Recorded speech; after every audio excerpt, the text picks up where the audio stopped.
Lines and angles का RD. Sharma का exercise 10.1 का सम सॉल्व करेंगे। अपने खाली सिर्फ एक बार ये बेसिक सम सॉल्व करेंगे ताकि ये आपका जो कंसेप्ट है क्लियर हो जाए, तो आगे आपको जो है सॉल्व करने में आसानी रहेगा। इसमें देखिए फर्स्ट सम जो दिया हुआ है वो है right the complement of 20 degree. अगर कोई भी इस तरह का सम आता है और अगर कोई भी एक एंगल दिया हुआ है, अगर उसका आपको कॉम्प्लीमेंट निकालना है, तो कॉम्प्लीमेंट जो अपने करे थे आपके थ्योरी पार्ट में कि the sum of two angles is always equal to 90 degree, है ना। तो कॉम्प्लीमेंट में जो है अपने किए थे sum is equal to 90 degree.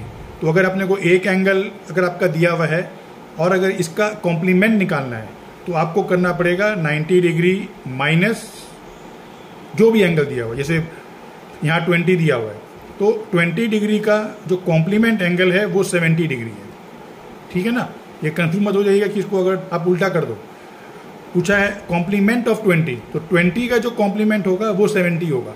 अगर आपको 70 दिया रहता और पूछता कॉम्प्लीमेंट ऑफ 70 क्या है, तब 90 माइनस 70 होता 20, तो 70 का कॉम्प्लीमेंट जो है वो 20 डिग्री होता। सेम अपने किए थे सप्लीमेंट की तरह। सप्लीमेंट का जो टोटल है वो अपने किए थे कि सम होता है 180 डिग्री।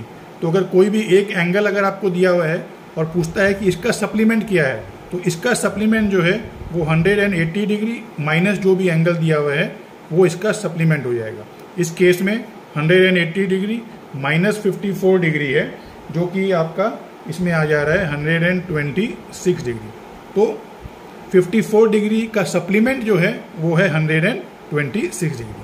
ये बस एकदम सिंपल है, याद रखिए। कॉम्प्लीमेंट मतलब 90 डिग्री, सप्लीमेंट हो गया है 180 डिग्री। जो भी एंगल दिया हुआ है उसको उससे माइनस करके उसका या तो कॉम्प्लीमेंट निकल जाएगा या उसका सप्लीमेंट निकल जाएगा। कोई भी क्वेरी हो तो मुझे DM कर सकते हैं, मैसेज कर सकते हैं, मैं फिर से समझा दूंगा अच्छे से।